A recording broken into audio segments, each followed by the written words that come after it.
Welcome back to No Nonsense. What a monumentous weekend it has been in the world of professional sporting, in the world of Professional Football Association sport. You know what? 5 years, never really got the intro down. Never really figured out what I was going to say or do. Just start off talking. Yeah, we never rubbish. wrote it down once. Kept trying to change it. Yeah. But you know, to be fair, this is the end of the season. We're like last couple of games. It feel like this is going to be scraping the bottom of the barrels for news stories, but a lot has happened over the last weekend.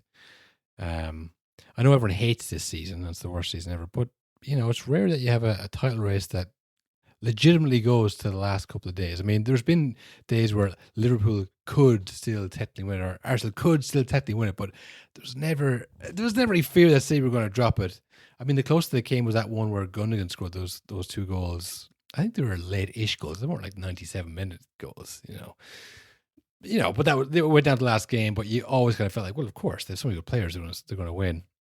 With this Arsenal team, the way they played against Burnley, I think, I could see them ludicrous pass 100%. I have zero faith. Now, as we talk, it is 19:20 p.m. on Tuesday, 19th of the 5th, 2026. City play in 10 minutes, the kickoff against Bournemouth.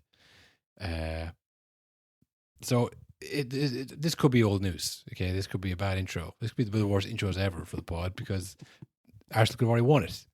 The only thing that might be stopped them is that Pep announced that he's leaving, which I think is probably the biggest story. Of all the stories that happened, I think Pep Guardiola leaving Man City is the biggest story. It was announced during the Arsenal game by Pierre Drury.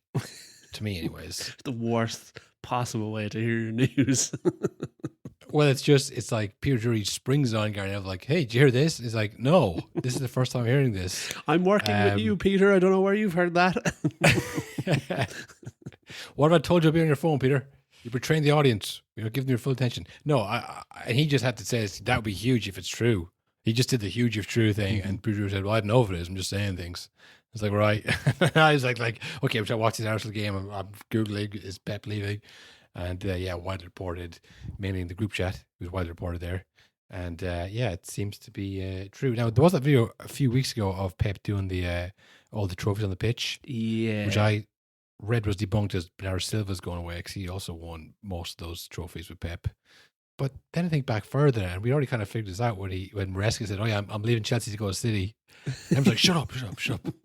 And I mean, I think because it's City, no one cared, but that was kind of confirmed months ago. Yeah, I mean, it's funny. This happens every now and then on the show over the years where it feels like we are first to something gigantic by accident. We've been saying this literally since September. It's like, Pep's acting really weird. He's saying lots of weird stuff. He's very out of character.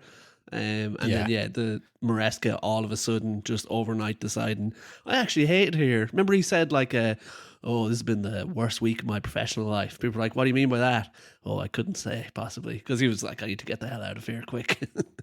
Yeah, it's the bloody board again. Those fucking members on the board. I mean, if I don't get me started.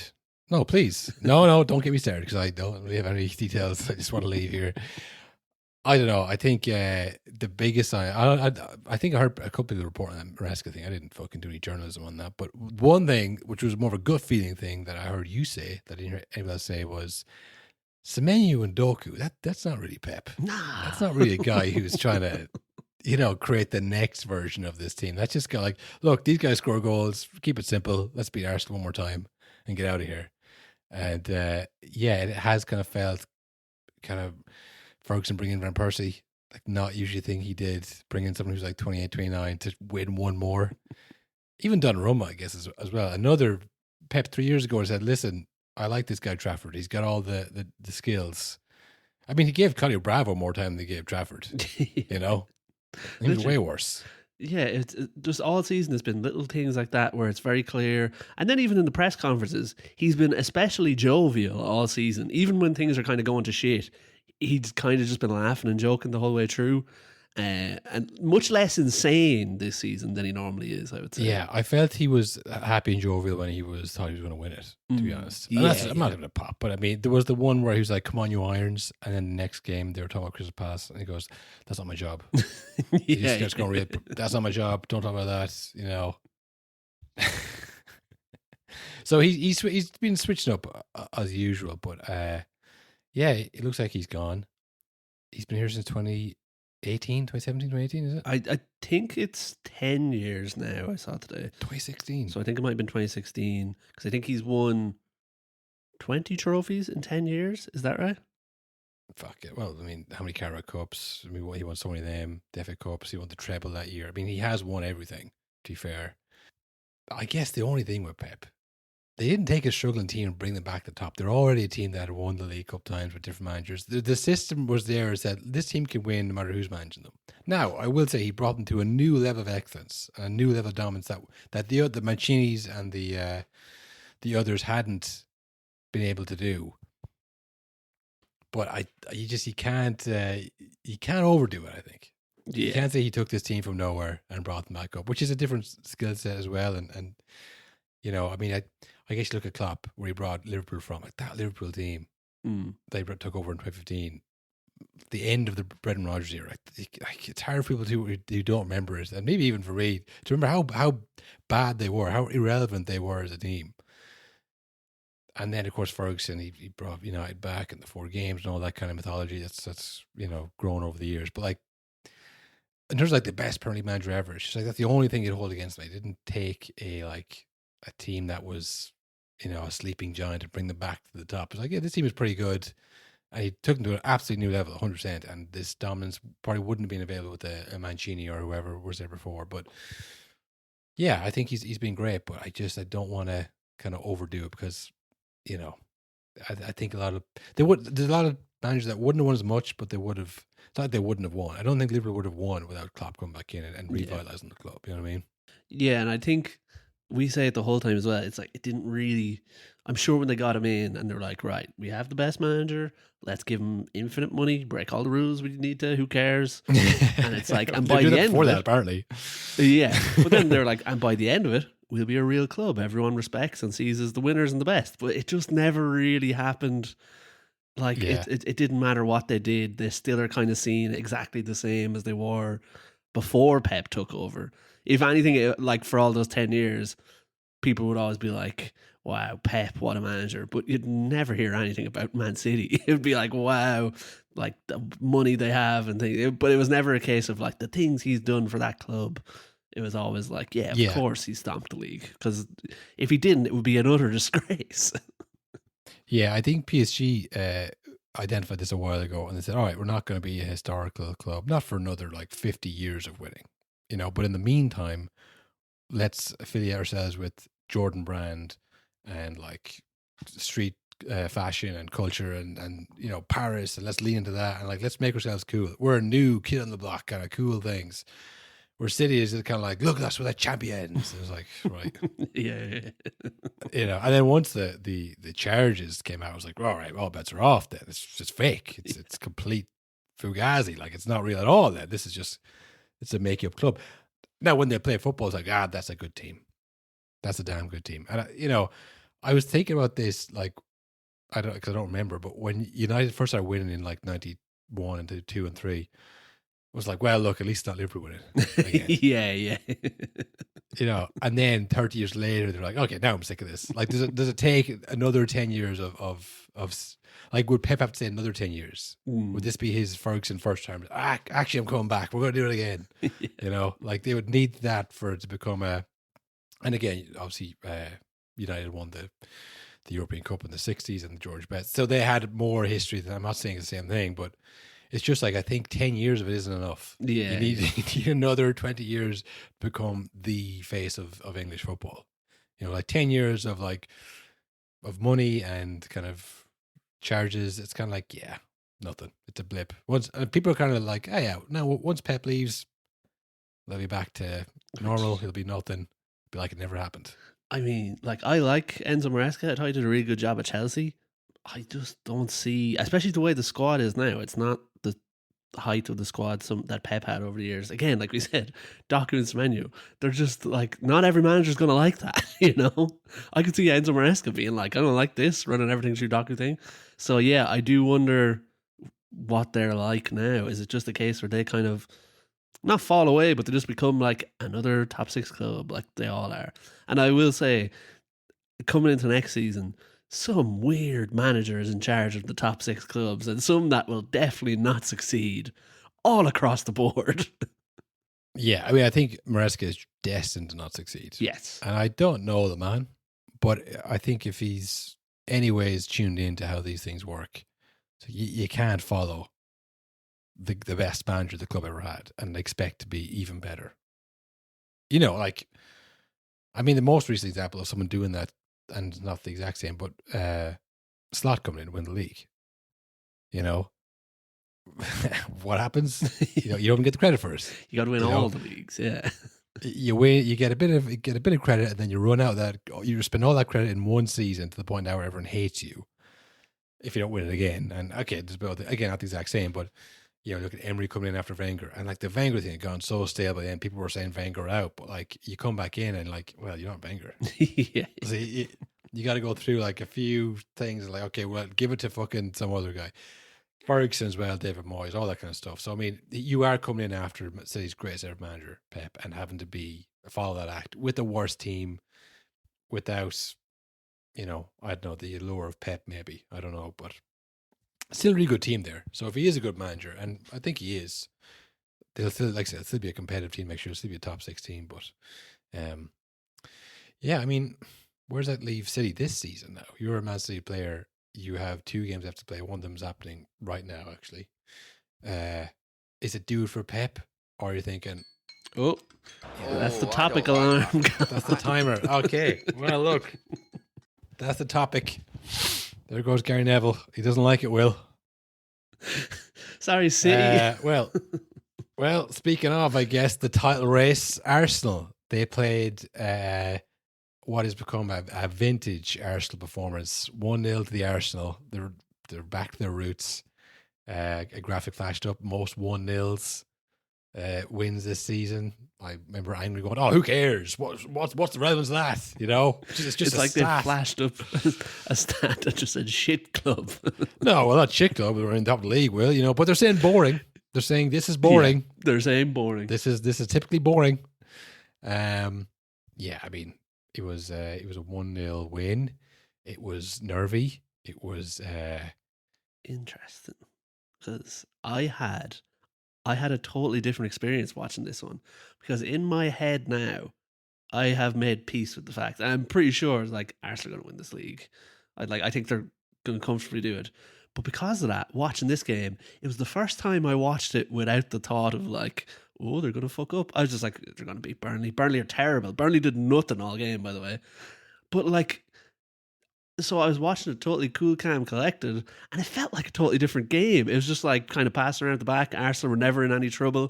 And then at the end, Peter Drury is like, they got there by the skin of their teeth. Yeah.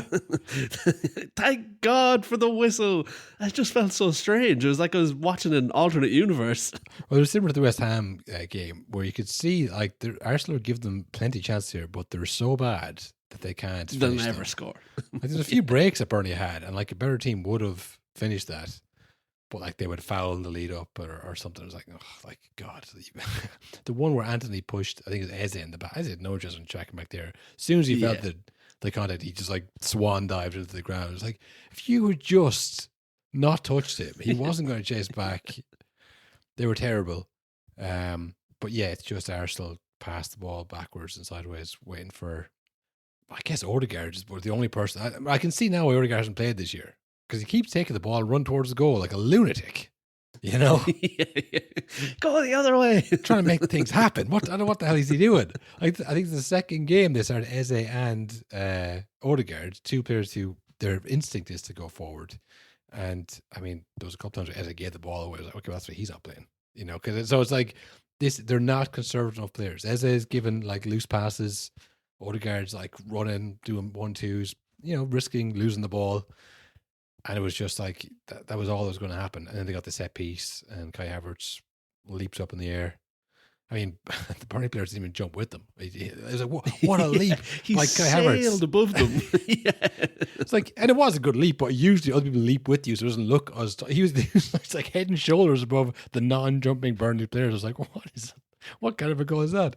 Because when I saw that too, I was like, there must be all kinds of holding and pulling going on. Then I showed the replay. I was like, no, Burnley weren't being touched at all.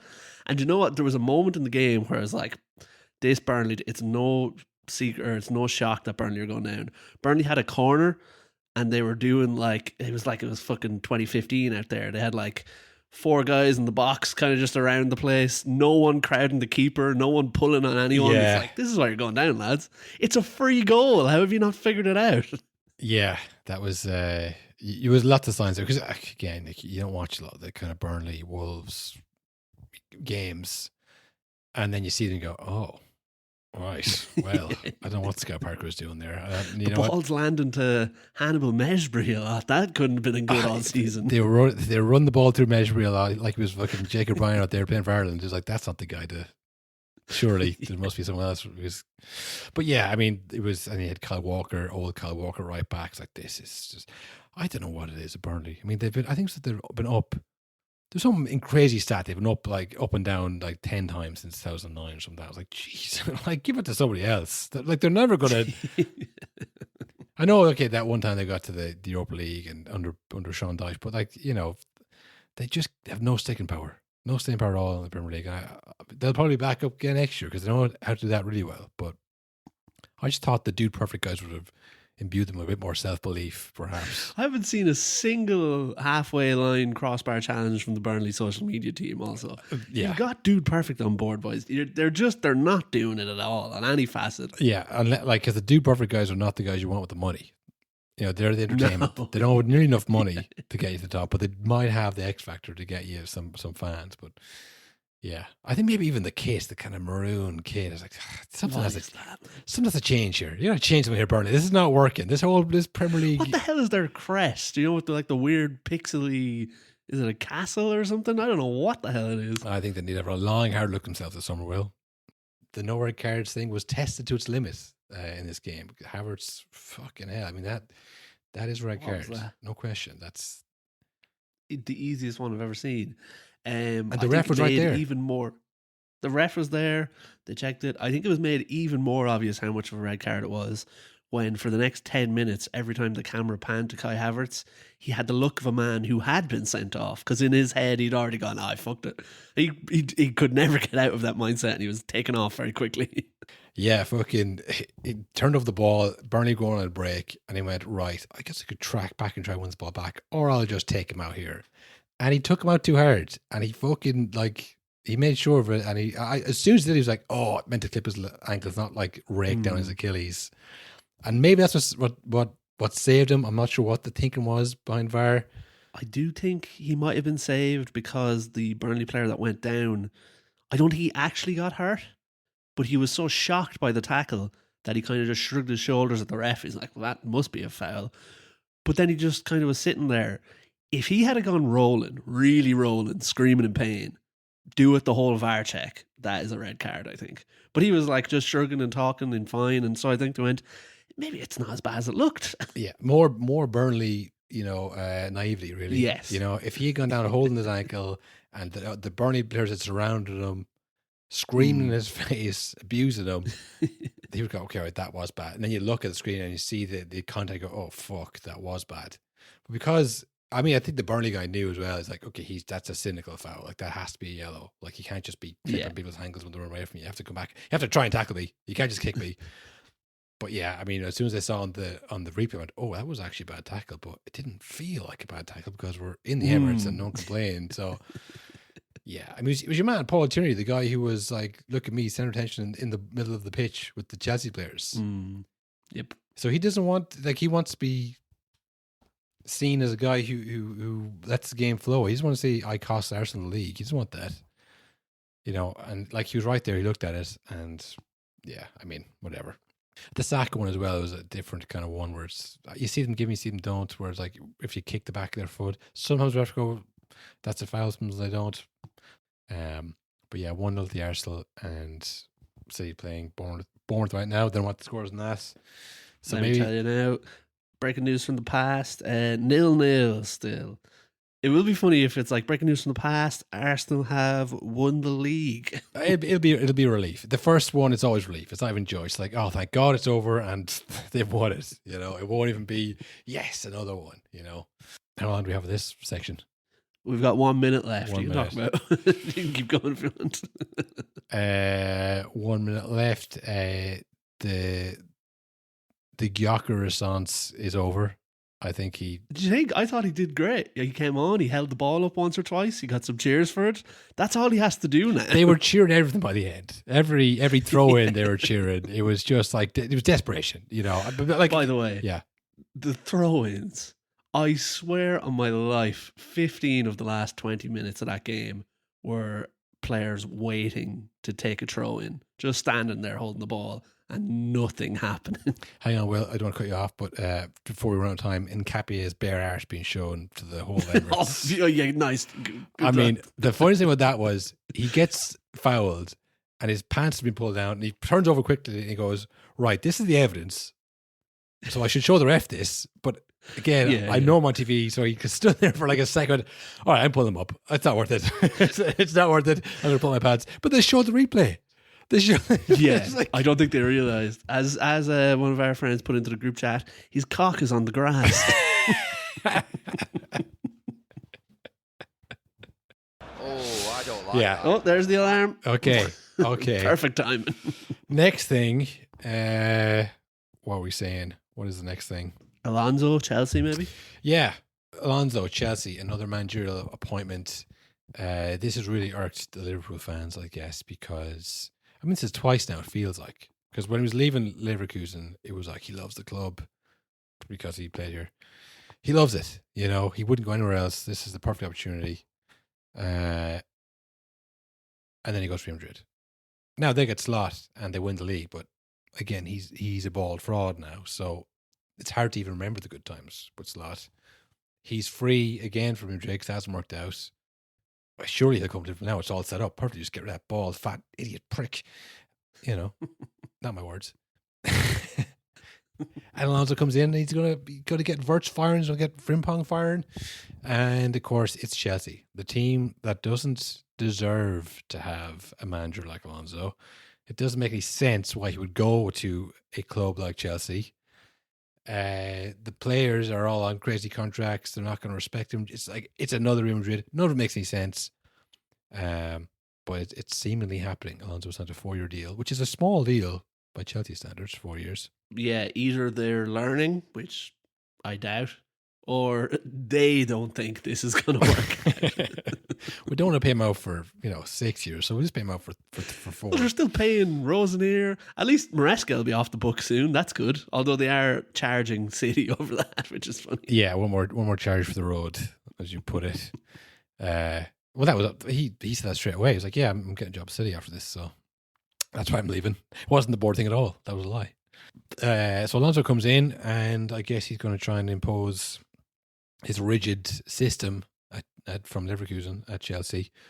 Is that a good thing for these Chelsea? Is that what they need? A bit of order, a bit of law and order? I don't know. I mean, funnily enough, I do think the perfect manager for them was Enzo Maresca, a guy who just like didn't give a fuck how many players were in the squad. Yeah, no bullshit. Yeah. Didn't even feel like a real system guy. He's just like whatever works, get the best out of everyone. Whereas again, like Alonso seems to be a system guy. It's like, I can tell you right now, Garnacho's not going to be a system guy. He's not going to like that. He's just going to want to play and score. Yeah, I'd say, I don't know how much, I think he's announced as a manager, not a coach as well, which is important. So in terms of his control over players coming in and out, can he say, listen, I don't think Garnacho is quite the player profile I'm looking for? Could we possibly sell him on at a huge loss and get someone else in for big money? Now we need to do that 10 times. Yeah. And also I have a list of players that I would like to do the same thing with. Because at Liverpool, I don't know, he wouldn't he probably wouldn't be able to do that either. They'd probably say, listen, can you get a tune out of the players we bought for millions last summer? So maybe that was the deciding factor where they said, listen, you're going to be manager, you're going to be able to bring in players. Whereas, I don't know if you had a conversation with Liverpool, maybe he just looked at it and went, well, look, I'm going to be stuck with those players, which I don't fancy. I know they can't spend another... all of my Leverkusen players. I know what they're all about. Well, maybe just that you have like an injured Ekatike who won't be playing, and you have a will Isak ever be the same again type of player as well. Yeah. They're your two strikers, and Gakpo. He's like, I'd rather spend ridiculous money at Chelsea and get whatever I want. You know, that might be the deciding factor. Not that the Liverpool job is up for grabs. I mean, they've said that Klopp or Slot is staying. He said it as well. He said it following a 4-2 against Villa in the end, and I will say he doesn't help himself, but he's an incredible quote machine. He said after that game in the press conference, he was like, "Look, 2 goals away at Villa Park. That's a pretty good result in my eyes." These guys won the European Cup, you know. Yeah, 2 goals scored, but then 4 conceded. It's not a good. It's not a good ratio. I don't know if he understands that or not, or is he just trolling at this point? He's just like, fuck it, I'm just going to say, hey, did you see the 2 goals we scored? Think about that, because that is just like trying to anger people. Like that's not even. I don't know why else he would say that. And now we might be confusing the topic alarm here, because I suppose that brings us nicely into someone who that did annoy, Mo Salah, who took to Twitter, I think instantly after the game. Yeah, this was an interesting one, because look, players have fallen out with the club all the time. You know, like you have your fallen out, especially with new managers, and you're part of the old system, whatever. You know, never good to do it publicly, but he did, and they made up, and then they cancelled the rest of his 2-year mega contract. So I'd say he's probably a bit pissed off. You know, he kind of think, you know what, I wish that had played out differently. And by that, I mean, I wish I got everything I wanted. Yeah. And he definitely holds a grudge against Klopp and then didn't play him in the knockout games for the Champions League and all the rest of it. So he's like, all right, I'll bide my time. And he's like, all right, time is running out. This is a great opportunity here. 4-2 to Aston Villa. This is a bad one. I know that myself. I'm gonna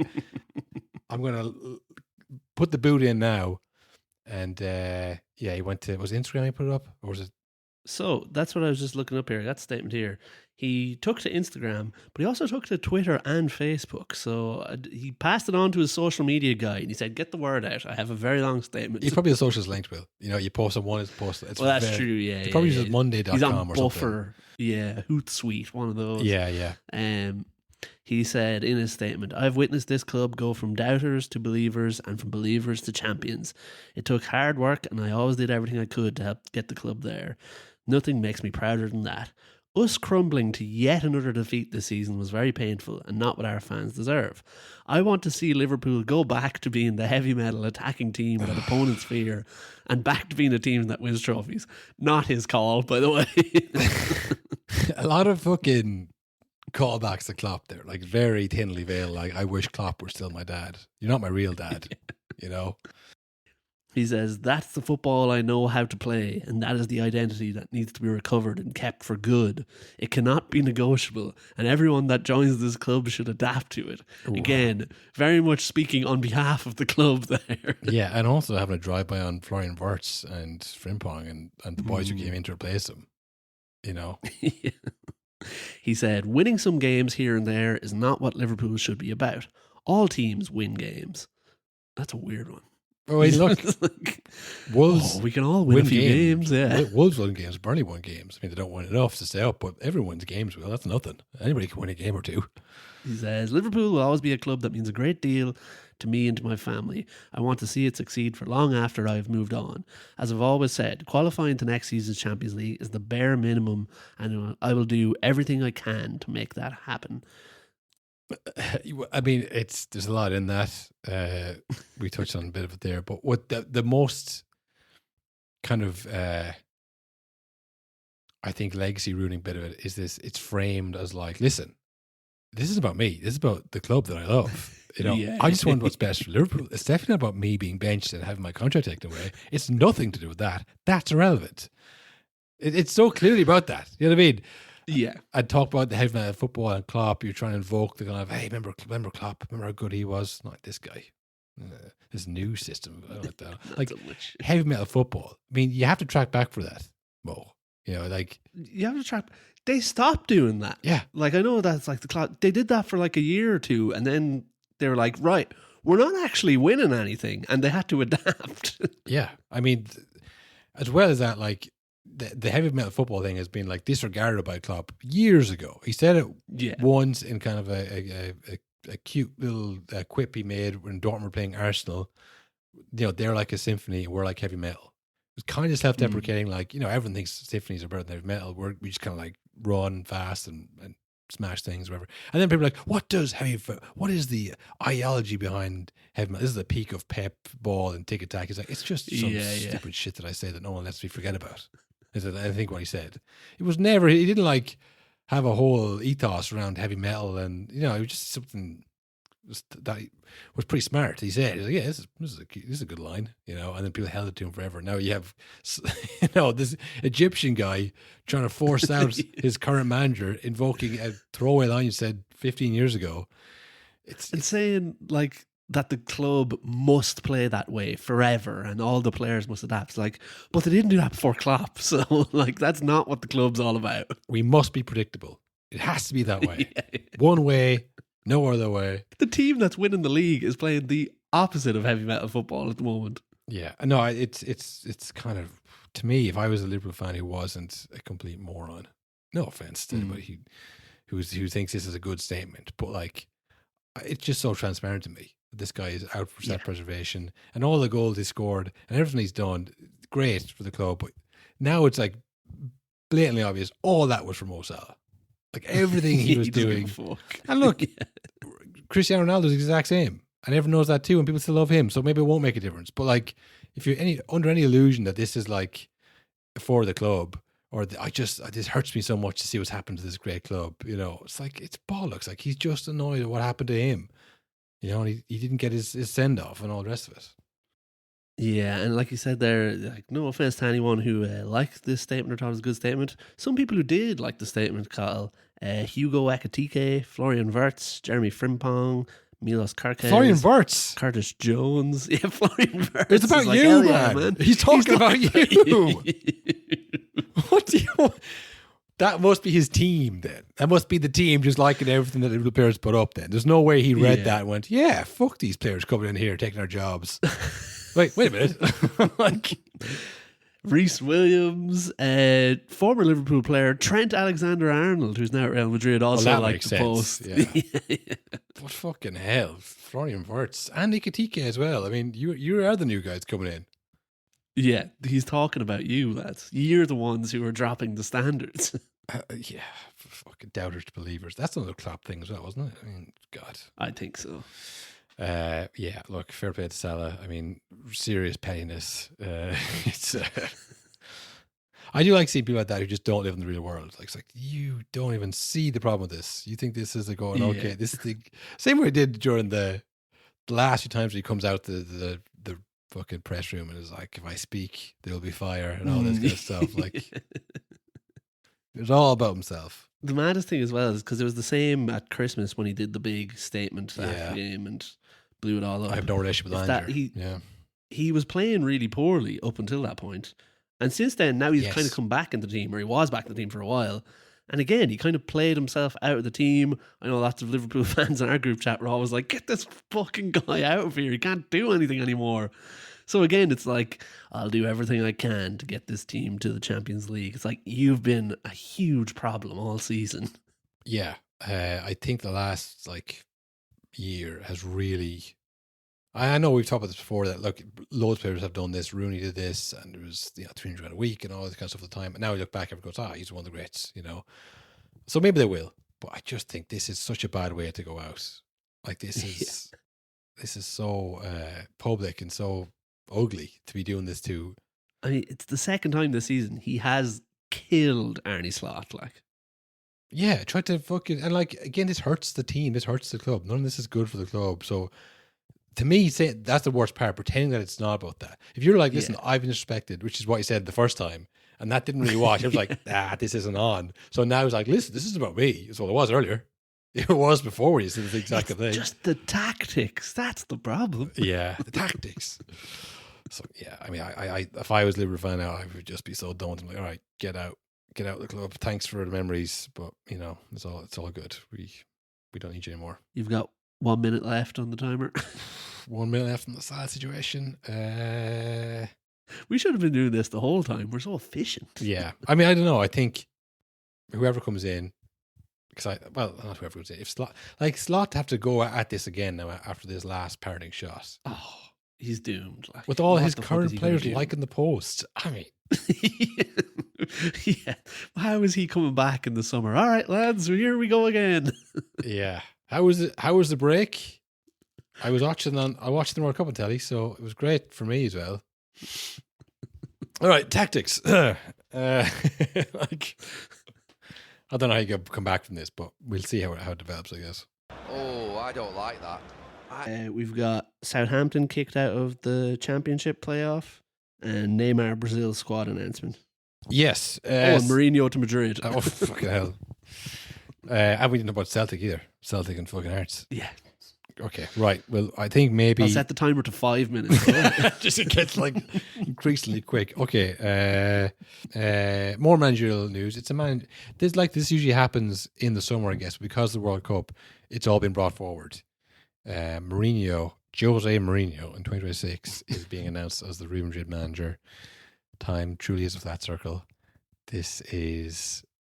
I'm about hopeful of this working as I was Mbappe and Vinicius Junior working. And they've had 2 back-to-back seasons where they won nothing. Now, Yep.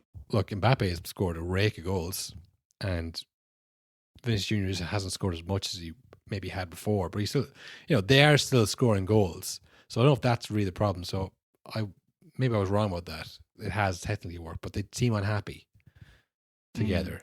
Now, if they were winning, maybe they would be a little happier. But yeah, I think Mourinho coming in now in the middle of that. I mean, what's the solution? Get rid of one of them, I guess. Yeah, get rid of one of them. I mean, you have to get rid of one of Valverde and Tchouameni as well, I imagine. I forgot about that. Yeah, like they're all poking the head off each other behind the scenes. Yeah. I mean, Mbappe, I think we missed it where he absolutely tore Arbiola to shreds during the week during a series of different press conferences. So it's just like, I can't imagine this working. Although, like, Mourinho's had big personality, big ego players before and it's gone fine. But I don't know, I just feel like Mourinho is the ultimate it's all about me guy. And he's coming up against maybe the biggest one the sport's ever seen in Mbappe. Well, this is it. Like, I mean, you're getting to the point now where these players don't remember 2010.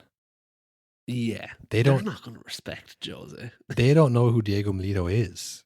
Yeah. They have no clue what we're talking about when we said those 2 goals in that final. I mean, Zanetti, Schneider, that team, like, I have no idea what you're... Mascherano, you must know Zanetti. Like, no, never heard of the guy. I'm 18. I'm 18 years of age. I have no idea what 2004 even means, So, yeah, I think you're coming in and you need to gain respect from these players. So I'm not saying like how to fix the Real Madrid part things. All you can do is get rid of it. I'm thinking what would Jose Mourinho do coming into this situation? And I think he would try and show how big his balls are and say, right, Tchouameni's out. Why don't we be allowed to get rid of Mbappe? I mean, it depends how the World Cup goes. If Brazil were to win the World Cup with Vinicius Junior and Mbappe crashed out the group stages with France somehow, that might sway it. But if all things being equal and they both get the same finals and lose, I think he'd probably, if you want to get rid of one, it might be Vinny Jr. And he's brought, obviously, and also, wasn't this year that the whole race row with Porto? Yeah. Oh no, Benfica. Sorry, not Porto. Benfica. Yeah. Yeah. By the way, Jose was managing. Yeah, he grabbed him by the ear and said, "Hey, listen, you ever heard of Eusebio? Look him up and tell me what color his skin color is. And they come back to me and tell me these guys are racist. Doesn't make any sense." Now he's his manager. So I think Vinicius is definitely going to go. Now I'm talking out loud. I think Vinicius is definitely going to go because that's just not going to work. Valverde Tchouameni, I think he will probably get rid of Tchouameni because Valverde is bigger profile, again, it's not what I think is right. I just think you're talking Mourinho, you're talking Real Madrid. They'll get rid of players, they get new guys in, new actors in after the World Cup, and they'll do a big clear out. Mourinho will lay down the law and say, this is my club. This is Jose Mourinho's Real Madrid, not Mbappe's Real Madrid, not Valverde's Real Madrid. It's about me and how great I am. And yeah, I think he'll just make them like an ugly, hard to beat team. Not as good as Barcelona, but maybe some days they are. And it'll just be done in 18 months, I think. It'll start well and they might win the league or something. Then the next year it'll sort of go, yeah, sick of this, going to blow this up somehow and just get into a fight with the players or Florentino Perez or something. And we've seen it before. Yeah. And I can see, it's funny, I can see him really liking some of the players and I can see him just having absolutely, like, I think Trent, big trouble. I don't think he's really a Mourinho type player. Whereas I think Jude Bellingham, he's going to love the celebration and all that. He's going to be like, hell yeah, that's my type of guy. But yeah, like I said, I can imagine a world, which seems crazy, where, now it's not crazy that I think Real Madrid could potentially win a Champions League, but a world where Jose Mourinho wins another Champions League, that seemed so over with for so long. But now it could definitely happen. Once he went to Tottenham, it was like, all right. That's the career done. He's kind of finished. Well, I was kind of like, this is a strange move because Tottenham was after Chelsea. He the third stint at Chelsea or second stint? Or was that after United? Hard to remember. But yeah, once we went to Tottenham, I was like, that's mad. And then I think it was Galatasaray after that. Was it, or Fenerbahce? Yeah, I think he was gone for a while and then he went to Turkey. The dreaded move to Turkey. No one comes back from Turkey. And then he absolutely blew it up there. Remember just talking about that? The place stinks. He was living in a 5-star hotel. It was like, this is strange. Let's say Jose. And then it was back to Portugal. It was like, well, this is the beginning of the end. This is the last cycle. So the fact that he's back at Real Madrid, I know I've kind of said 18 months, same old story. But before then, he kind of thought, I'm invincible. I'm Jose Mourinho. I can do anything. Now he's been to Tottenham, got sacked before the final, been to Turkey, been back to Portugal. He's thinking, right, this is the last chance. Yeah. This is one more. Like I said, this is how I win my last Champions League. And if I do, maybe I'm back in it again. Maybe I'm back in Man United, or you never know. But whatever happens, this is either his last chance to get back in the top of management or his last chance to. He's at Roma as well. That's what he was. He's at Roma. Yeah. But this is his last chance to like. Okay, I'm still great. And it would really kind of round out his career. It's like, he's still doing it 28 years later, 2004 to 2026, he wins the Champions League. Is that the longest gap between manager winning the Champions League? Probably would be, I'd imagine, 20 years. So yeah, we might see a different approach, is what I'm saying. He might say, all right, let's be a bit more gentle with these players. We'll see. And like, I do know he, now again, I don't know how strong the Portuguese league is, but he didn't win the Portuguese league. But I don't know if you knew this. I think they went invincible in the Portuguese league and came like second or third. But like, he is still able to do it. Do you know what I mean? That's probably no mean feat. And like, again, the Champions League is so different now with the big long league phase and stuff. It might suit him more. Yeah. I mean, I think he's still capable. It's just, it was more the kind of the theatrics of the whole thing. It was like the way that, Tuchel isn't bringing Trent to the World Cup, because I don't want this to be about Trent. This is going to be about, should we play and build team around him? I don't want to build team around him. If he can do his great passing and attacking play while defending a bit, I'll bring him. But if it's going to be, we have to play it around Trent, then I don't want to do that. When you bring Mourinho in, it's like no one wants that anymore because it's going to be about Mourinho. It's like, if he could win us games and if he was a serial winner, that'd be great. But it's not just that. It's going to be all his press conferences. He's going to start saying stuff that we didn't say. He's just going to start lying about us in the press. Which, it feels like that's kind of what Madrid are more than ever now. Yeah. So maybe it's a match made in heaven. This is like, look, he's going to, again, it's the king of the circus for the circus. This is going to be great. The ringmaster. Is the ringmaster? The lion tamer. Whatever they're called. Whatever P.T. Barnum's title is. Oh, I don't like that. Topic alarm. Oh, topic alarm. Okay, right. We were we were going a bit off there, talking about circuses and whatnot. Yeah, one more big thing, I guess, and this is maybe just a prem-pilled view on the whole thing, and the running order of this is The SPL, the Scottish Premier League, will. I mean, this has probably been the story of the season that we haven't covered, I would say. Yeah, literally. Hearts were leading all the way. And in fact, they won the league phase of the Scottish League. And I'm embarrassed to say, Will, I didn't know this was what they did over there. Me neither. I didn't know it. But the second I found out about it, and then again, it comes down to the last day, because you put all the teams who can win the league against each other for a few weeks, and therefore all the games are really important and it matters, and you don't play the likes of, I don't know, Crystal Palace and Burnley at the tail end of the league. Yes, it makes a lot more sense this way. Yeah. And this is what they do in Greece, as we discovered, and this is what they do in Belgium, I'm pretty sure as well. Mhm. A lot of, smaller markets, you might call them, to make it fairer for all the teams. This is what they do. But for anyone who wasn't following this, Hearts were playing Celtic for the 5th time of the season. They beat them all other 4 times. Mhm. And then they had one, but that didn't matter. None of those games matter anymore. Now we're down to the break-off 6-game tournament. They're playing Celtic at home in Celtic for the last game of the season. It was 1-1 for a long time. Then it was 2-1 after a lengthy VAR decision. Mm. And then 3-1 because it was a breakaway. Like Arsenal last night, they got a breakaway. The goal was up. And 3-1. It's done. It was a 97-minute, 30 seconds of 98 plus minutes. So still 30 seconds left on the clock. Pitch storms in, or the crowd stormed the pitch. I think Martin Neal initially was like, right, I guess we got to get players in the tunnel. We have to finish this game with the pitch be cleared. But they just said, fuck it. Fuck it. Couldn't be fucked with getting them back. Well, Hearts are going to score 3 times in 30 seconds. I doubt it. The ref said that he had blown the whistle, actually. I was like, well, why did you blow the whistle when there's 30 seconds left?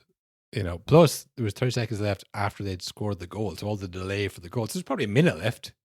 I mean, 2 goals in a minute. Unlikely. Improbable. But, and I guess Hearts fans were probably, it doesn't matter. We're not going to launch a complaint.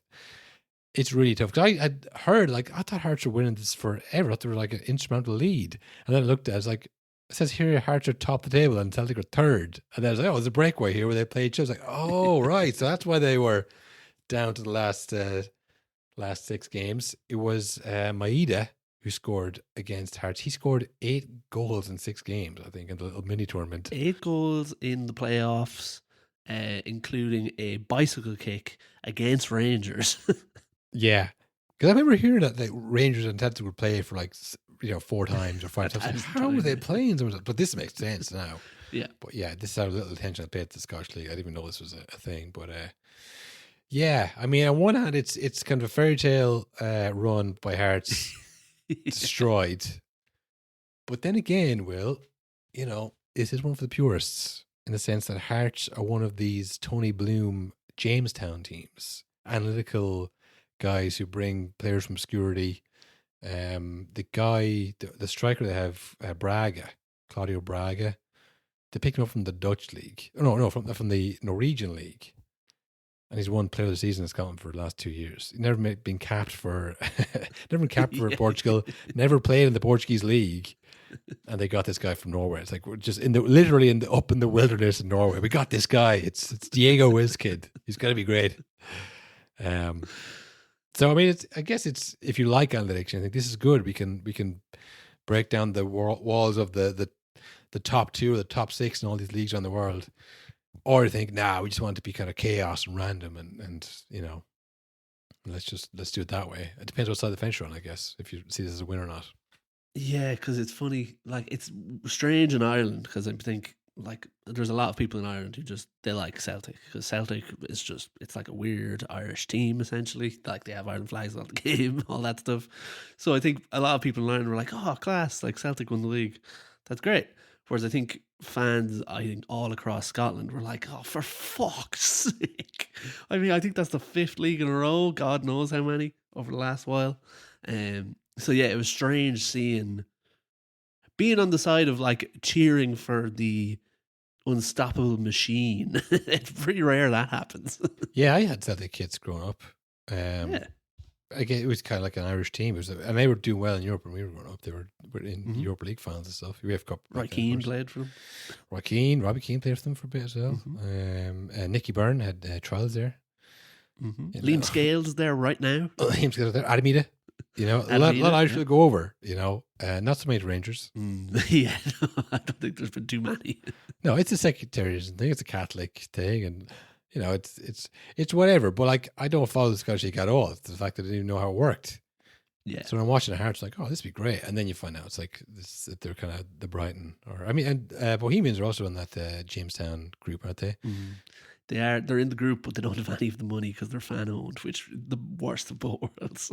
Well, it's just another challenge for the magic system of time. Which I found out the most interesting about these Jamestown analytics teams is that they sign up to it. They go, oh, you're the owner now, and they just go to the literally what we're saying about Alonso. They just say, here's a list. Buy these players. Why? Can't tell you that. That's the secret sauce, pal. That's how I make my millions. That's how I fund this whole thing. And they just buy these players and go, Braga from fucking Norway. All right, we'll try him. I was like, wow, this guy's really good. I was like, yeah, damn right he is. You know? I was going to buy Evan Ferguson for 50 million quid. Yeah.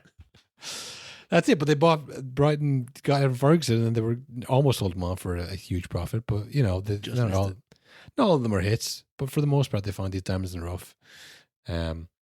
So, yeah, I mean, look, can Hearts continue this on is the question. Tough to bounce back from that, though, I would say.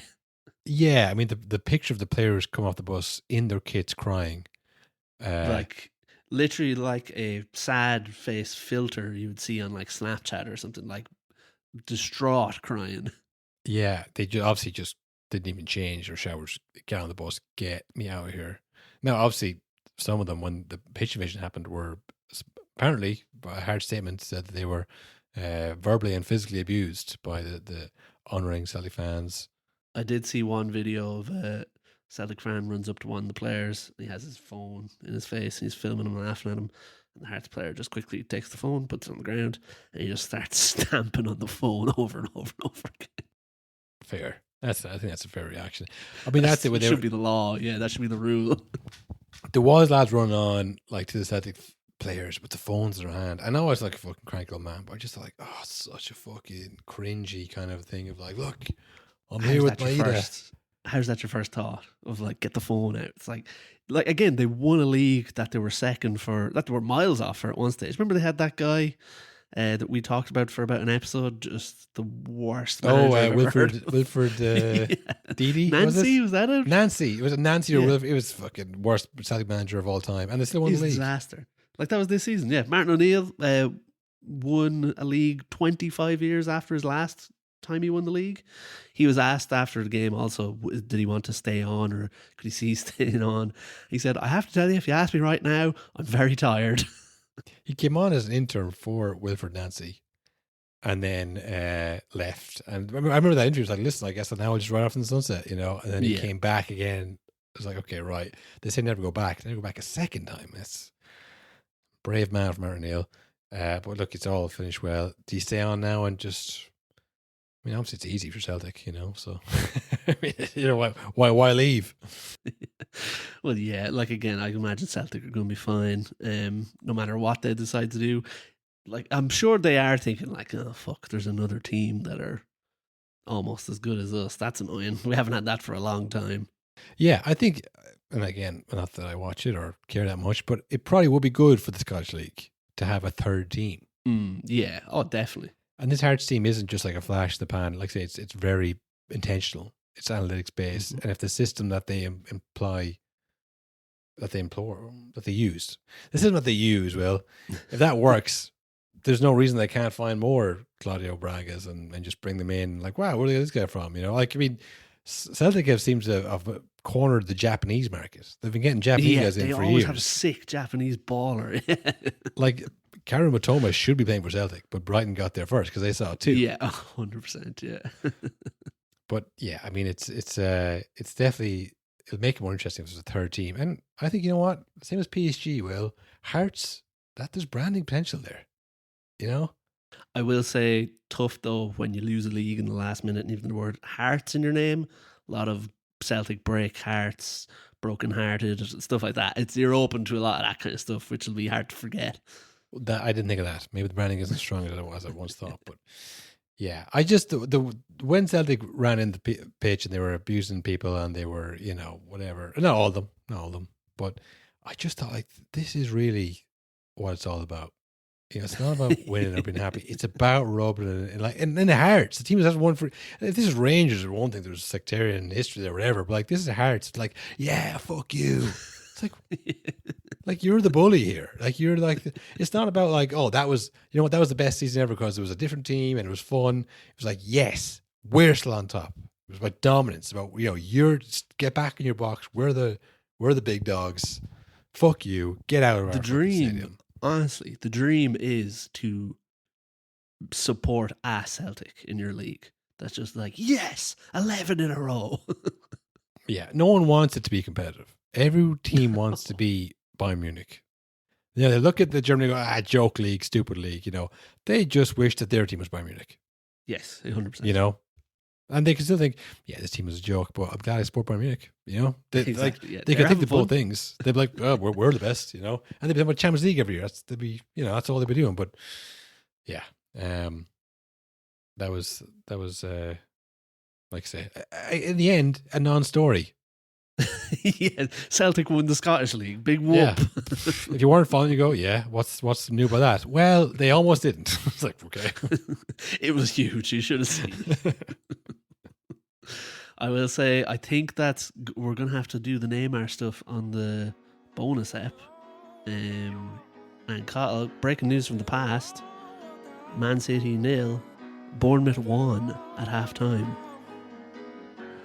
I think Arsenal are going to win the league in the next few minutes. Arsenal are champions of England for the first time in 22 years. The master usurped by the apprentice. Cooper Jr., I thought about getting him in at all. That's fucking hell. Well, no, Arsenal win the league, the team I support. The league that I'm in, the fancy league, I might lose that. I might come bottom of that league. No, honestly, that is nonsense. Nonsense. All nonsense. They say many garbage things.